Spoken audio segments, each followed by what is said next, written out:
करो, अभी करो, अभी करो, महिला आरक्षण लागू करो, आज करो, अभी करो। नमस्कार दोस्तों, इस वक्त मैं गोल्ड डाक खाना के यहाँ पे मौजूद हूँ और तमाम महिलाएं आपको मेरे पीछे नजर आ रही होगी जो ये पॉडकास्ट जो है मेरे हाथ में ये देने के लिए यहाँ पर पहुंचे हैं प्रधानमंत्री नरेंद्र मोदी को। और ये सारी चीजें इसलिए की जा रही है क्योंकि महिला आरक्षण बिल की बात यहाँ पर हो रही है, इसलिए महिलाओं ने ये ठाना है कि 10 लाख जो पोस्ट कार्ड है वो नरेंद्र मोदी जो प्रधानमंत्री देश के उन तक पहुंचाया जाएगा। और दिल्ली से वही 10,000 14,000 की बात की जा रही है कि 14,000 लगभग यहाँ से पोस्ट कार्ड जाएंगे। कुछ महिलाएं यहाँ पर पहुंची है, कुछ और पहुंचेगी, क्योंकि महिला आरक्षण बिल के बारे में लोग आप अच्छे से जानते हैं कि 2023 में ये बिल पास हो गया था एक तरीके से, या हो जाता, लेकिन अब यहाँ पर दुविधा बनी हुई है। 2029 तक इसको खींचने की कोशिश की जा रही है। उसी को लेकर इन महिलाओं से बात करेंगे कि आखिरकार इन्होंने ये कदम क्यों उठाया और क्या सोच रही कि क्या इनकी मांग पूरी होती नजर आएगी। आज करो, अभी करो। सामने से हटाइए। महिला आरक्षण लागू करो, आज करो, अभी करो। मीनू वर्मा, जिला अध्यक्ष हूँ किराड़ी से, दिल्ली प्रदेश महिला कांग्रेस। मैम, मैं ये जानना चाहती हूँ कि आप लोग ये जो पॉडकास्ट का अभियान आज जो आपने शुरू किया है, इसके पीछे की खास वजह क्या है? देखिए, हम चाहते हैं कि सरकार के कान खुले और आंखें भी खुले, ये देख करके कि जो 2023 में उन्होंने जो बिल पास किया था और अब जब वो 2026 में इस बिल को दोबारा लेकर के आए, अधिनियम को मतलब संशोधन 131 के द्वारा इसमें जो इन्होंने संशोधन लगाए हैं, इस महिला बिल की आड़ में जो इन्होंने देश की महिलाओं को ठगने का काम किया है, देश की महिलाओं को पागल बनाने का काम किया है कि इसकी आड़ में परिसीमन और डिलिमिटेशन और अपनी जो गलत मंशाएं हैं वो पूरी करना चाहते थे, जिस पर कि पूरे विपक्ष ने एकजुट होकर के संशोधन 131 जो ये लाए थे उसको खारिज किया है, उसको सिरे से नकारा है। और ये जो झूठ फैला रहे हैं, एक प्रोपेगेंडा कर रहे हैं कि कांग्रेस ने महिला आरक्षण बिल गिरा दिया, तो मैं आपके चैनल के माध्यम से बताना चाहूंगी कि जो बिल सर्वसहमति से 2023 में पास हो चुका है, उस बिल को गिराने की ताकत किसी के पास नहीं है, खुद मोदी जी के पास भी नहीं है। तो बिल तो पास हो चुका है। हम इस कार्ड के माध्यम से हम ये प्रोग्राम चलाने वाले हैं कि 10 लाख महिलाओं के द्वारा ये कार्ड हम नरेंद्र मोदी जी के घर भेजेंगे, जिसमें लिखा हुआ है कि महिला आरक्षण अधिनियम जो है वो 2023 का वो जल्दी से जल्दी लागू। आपको लगता है कि कानून की जो प्रक्रिया है इस पूरे मैटर की, उसमें बदलाव होता नजर आएगा अगर ये पोस्ट कार्ड मोदी जी के पास पहुंचते हैं? देखिए, हमें पूरी उम्मीद है कि महिलाओं को न्याय मिलेगा, और अगर मोदी सरकार ऐसा नहीं करती है, महिलाओं को न्याय नहीं देती है, तो फिर देश की जनता कांग्रेस की राह देख रही है।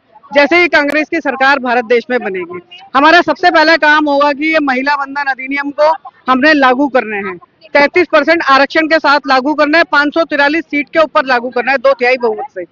आप देखिए, मोदी सरकार चाहती है कि परिसीमन के द्वारा जो सीटों का संसद में आंकड़ा जो है 800 पार चला जाए, लेकिन क्या ऐसी दुश्मनी है मोदी सरकार की महिलाओं के साथ कि वो महिलाओं को 180 सीट भी 543 पे नहीं देना चाहती है, मतलब महिलाओं का आंकड़ा 100 के पार भी ना जाए, और ये जो अपना आंकड़ा चलाना चाहते हैं 800 पार। और उसमें भी हमारी एक खास शर्त है कि ओबीसी जो मेरी बहनें हैं उनको भी इसमें न्याय मिले, इसमें अधिकार मिले, उनको भी जगह मिले संसद में।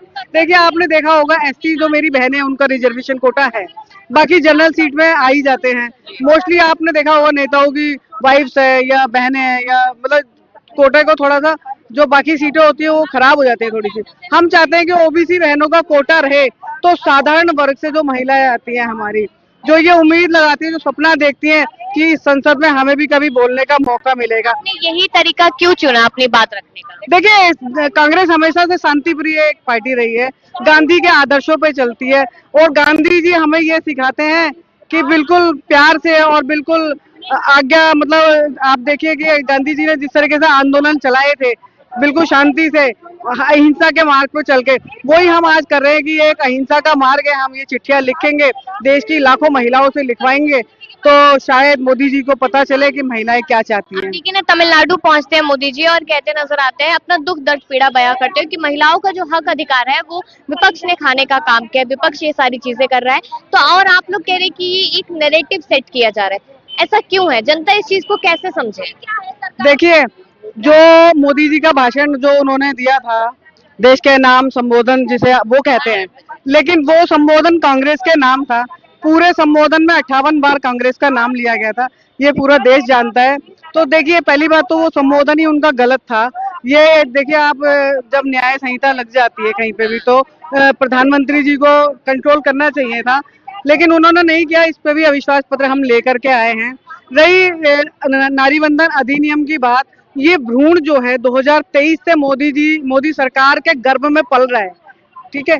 जो मोदी जी कह रहे थे कि हत्या कर दी है कांग्रेस ने, ये भ्रूण जो पल रहा है, इस पे सबके सिग्नेचर थे, सबके साइन थे, सब, चाहे वो विपक्ष हो, विपक्ष का कोई भी लीडर हो, चाहे वो सत्ता पक्ष का कोई भी लीडर हो, सबकी सहमति से बिल पारित हो चुका है। वो भ्रूण तभी तो बना है ना जब वो पारित हो चुका है। अब हम चाहते हैं कि उस भ्रूण की डिलीवरी जल्दी से जल्दी हो, नहीं तो इस लेटर के माध्यम से इतना लेबर पेन मोदी जी की सरकार को दे देंगे कि उनको देश के अंदर घूमते घूमते जगह नहीं मिलेगी कि डिलीवरी कहाँ करूँ। चलिए, बहुत शुक्रिया। मैं आपको इधर दिखाना चाहती हूँ कि ये पोस्ट एक बैनर लगाया गया है जहाँ पर तमाम तरीके के बात की जा रही है और आरक्षण जो लागू करने की बात है, ये है साफ तौर पे कि आरक्षण आज ही लागू होना चाहिए, अभी लागू होना चाहिए, ये सारी मांग की जा रही है और इस पर महिलाएं अपने अपने साइन कर रही है। पूरी तरीके से वो मोदी जी तक अपनी बात रखने की कोशिश कर रही है। अभी करो, महिला आरक्षण लागू करो, आज करो, अभी करो। मोदी सरकार मुर्दाबाद, मुर्दाबाद, मुर्दाबाद। मोदी सरकार मुर्दाबाद, मुर्दाबाद, मुर्दाबाद। मोदी सरकार मुर्दाबाद, मुर्दाबाद, मुर्दाबाद। मोदी सरकार मुर्दाबाद, मुर्दाबाद, मुर्दाबाद। महिला आरक्षण लागू करो, आज करो, अभी करो। मैम, सवाल ये है कि आपको क्या मुख्य कारण नजर आ रहा है अगर ये बिल पास नहीं हो रहा है तो कौन जिम्मेदार है? इसके लिए सरासर बीजेपी सरकार जिम्मेवार है, क्योंकि वो लागू ही नहीं करना चाहते हैं। मैं आपको बता दूं कि प्रधानमंत्री राजीव गांधी जी का एक भाषण था जिसमें उन्होंने 30% आरक्षण अपने भाषण में दिया था। ये करीब बात होगी 90 के दशक की।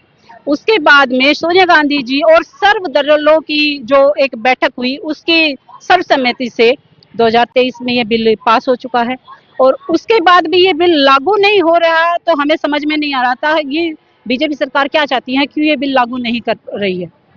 हम ये सोच रहे हैं कि उनकी ऐसी क्या मजबूरी है। वो बोल रहे हैं कि 2011 की जो जनगणना हुई थी उसके आधार पे बिल लागू करेंगे, तो वो करिए ना। कम से कम 543 जो 33% आरक्षण जो महिलाओं का हक है, महिलाओं का अधिकार है, उसी पे लागू कर दीजिए।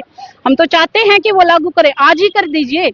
हम तो इसीलिए यहाँ पे पूरी लोकसभा की सीटें बढ़ाने की बात हो रही है और कहा जा रहा है कि दोबारा से जनगणना हो सकती है, उसके चांसेस भी बहुत कम नजर आ रहे हैं। तो लगता नहीं आपको कि सबसे पहले जनगणना ही होनी चाहिए ताकि सभी महिलाओं का आंकड़ा पता चल सके देश में कितना है? ये बिल्कुल सरासर बकवास है। आप एक बात बताइए, 12 साल हो गए, अभी तक जनगणना क्यों नहीं करवाई? 12 साल बीजेपी सरकार को आए हुए, अब जब इलेक्शन का टाइम है, अब उन्हें जनगणना करवाने की क्या सूझी है? वो अब 27 का इलेक्शन आने वाला है, उसके बाद में जो है इसका एमएलए का इलेक्शन 29 में आने वाला है, तो उनको अभी क्या सूझी है कि अभी जनगणना होनी चाहिए? 3 साल हो गए ये बिल लागू हुए, अब पास हुए, तो उसको लागू करने में 3 साल लग गए। बिहार में जनगणना हो चुकी है, वहां पे लागू नहीं हुआ, अब यहाँ पे लागू करने में क्या दिक्कत आ रही है? ये सारी चीजें करके 29 की तैयारी भाजपा कर रही है और महिलाओं को एक बार फिर से नुकसान उठाना बिल्कुल नुकसान उठाना पड़ रहा है महिलाओं को। वो महिलाओं को पीछे दबा के और पुरुषों को क्यों आगे बढ़ा रही है? तो महिलाओं को भी तो बराबर की भागीदारी चाहिए। जब उनको इलेक्शन का टाइम आता है तो वो हर महिला के हाथ भी जोड़ती है, पैर भी पकड़ती है, तो तब तो वो वोट मांगने के लिए आ जाते हैं। लेकिन उनको 33% जो बिल है, जो उनकी सीटें हैं, वो उसको देने में 33 ही क्यों, 50% की बात क्यों नहीं हो? अभी तो 33% ही मिल जाए, वही बड़ी बात है। क्योंकि एक तरफ तो कहा जाता है कि मर्द और औरत एक साथ है, कंधा बराबर करके चलते हैं, फिर भी 33 तो अभी तो 33% लागू करने में उनकी पसीने छूट रहे हैं। वो चाहते ही नहीं महिलाएं पुरुषों के साथ मिलकर, कंधे से कंधा मिलाकर जो है वो आगे बढ़ सके। तो ये तो वही बता सकते हैं कि क्यों वो महिलाओं को पीछे रखना चाहते हैं। मुझे लगता है कि जैसे उन्होंने अपनी पार्टी में, जैसे कंगना रनावत है, स्मृति ईरानी है, रेखा गुप्ता जी हैं, जो पढ़ी लिखी औरतें हैं, जिनको ये नहीं पता कि राष्ट्रीय ज्ञान क्या है और एक भजन क्या होता है। रघुपति राघव राजा राम, 2 दिन पहले कंगना रनावत जी का एक भाषण जो आपने भी सुना होगा कि महात्मा गांधी ने राष्ट्रीय एंथम रघुपति राघव राजा राम जो भजन है उसको बता दिया। अब वो बताइए कि ऐसी अनपढ़ गवार नाचने गाने वाली जो महिलाएं हैं उनको उन्होंने बीजेपी में संसद में सीटें दे रखी हैं और महिलाओं के लिए उनके पास समय नहीं है। अभी ओबीसी की सीटों को लेकर चर्चा हो रही है कि अगर महिलाओं को मौका मिलता है तो जो खास करके ओबीसी वर्ग से आते हैं, क्योंकि एससी एसटी जो है उनके पास कहीं ना कहीं कुछ कुछ प्रतिशत का आरक्षण है, लेकिन ओबीसी हमेशा पीछे रह जाता है। क्या वजह लगती है? वो डरते हैं क्योंकि ओबीसी महिलाओं को वो सीट देने के लिए ही नहीं, क्योंकि एससी एसटी के पास आप ये मान के चलो कि वो लो कैटेगरी हो गई और ओबीसी में थोड़ी सी जनरल कैटेगरी भी है और थोड़े से मतलब पैसे से कह लीजिए या हर तरीके से थोड़ी सी मजबूत महिलाएं निकल के आएंगी, तो उनको वो पीछे दबा के ही रखना चाहते हैं क्योंकि उनकी अपनी सीट का डर है। सबसे पहले मैं यही कहना चाहूंगी, उनको अपनी सीट का डर है कि कहीं पढ़ी लिखी महिलाएं आगे आ गई तो उनकी सीट कहीं छिन ना जाए। सबसे बड़ा मुद्दा ये है। और अभी 27 का इलेक्शन आने वाला है तो वो क्यों नहीं बिल लागू करते थे। मैं यही कहना चाहूंगी। बिल्कुल, अब हम आज पूरी महिला कांग्रेस यहाँ पर इकट्ठी हुई है। 10 लाख पोस्ट कार्ड हम यहाँ पे अभी तो कुछ हुए हैं, लेकिन हम प्रत्येक जिले में जाएंगे, प्रत्येक राज्य में जाएंगे और कम से कम 10 लाख जो है पोस्ट कार्ड हम प्रधानमंत्री को पोस्ट करेंगे। ये वंदन अधिनियम के तहत हमने जो एक आखिरी सवाल करूंगी, आपने जो ये पोस्ट कार्ड वाला जो मुहिम उठाई, अभियान चलाया है, क्या लगता है कि इससे क्या सरकार की आंखें और कान खुलेंगे? और यही आपने क्यों मतलब सोचा कि पोस्ट कार्ड ही भेजना जरूरी है?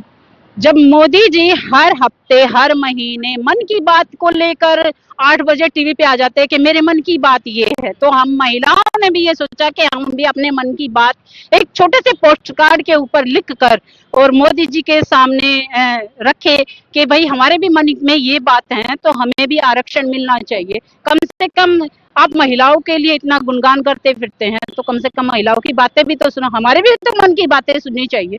तो हमें बस यही लगा कि हमें भी अपनी बातें रखनी चाहिए, तो इसलिए हमने पोस्ट कार्ड का एक माध्यम था जो वो चुना है कि वो हमारे वंदन अधिनियम, हम यही कहना चाहेंगे कि हम वंदना करते हैं और इस अधिनियम